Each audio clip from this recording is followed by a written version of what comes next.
It's hard to say what left to unanswered. Pixel 7 and 7 Pro is all out, including one of the most important thing, the battery, and what camera updates we are going to get in the Pixel 7 and 7 Pro. Google already shown the Pixel 7 and 7 Pro in an official teaser confirming the design of both devices, but what important is its internals, where we might see some of the similar numbers compared to the last year Pixel 6 and 6 Pro. The major updates we might see on the Pixel 7 and 7 Pro are few, where this time we might see a slightly bigger battery on the Pixel 7, around 4700 mAh instead of 4614 on the Pixel 6. And a new Tensor Gen 2 chipset which will be more power efficient than the last generation, and a good news for the people who like taking selfies because the selfie shooter is getting an update from 8MP to 11MP. Not just that, it will also bring the autofocus with the new Samsung 3G1 sensor. Sad news for the people who want a 120Hz display on the Pixel 7 since this is not coming. We will going to get a same 6.3 inches 90Hz Full HD display on the Pixel 7, but if you are up for 120Hz, then you can check off a bigger brother Pixel 7 Pro, which will come with the 6.7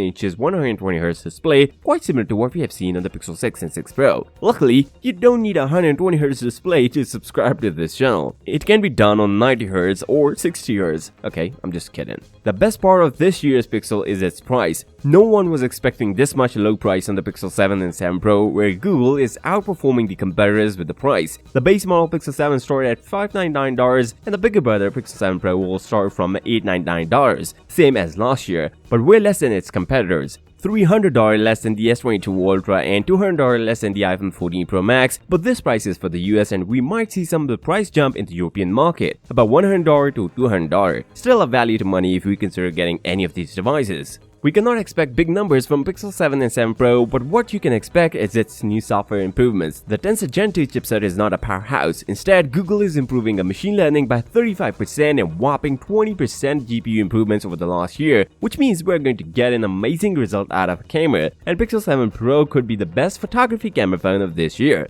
It's hard to compare when it's come to Pixel 7 and 7 Pro with other flagship devices since the raw performance is far behind, but Google is going after a user experience which matters the most. With Android 13 out of the box, we can expect some of the good features coming along with it. If you're still curious how Pixel 7 will outclass iPhone 14, then you can check this video. I'll see you next time. Till then, peace out.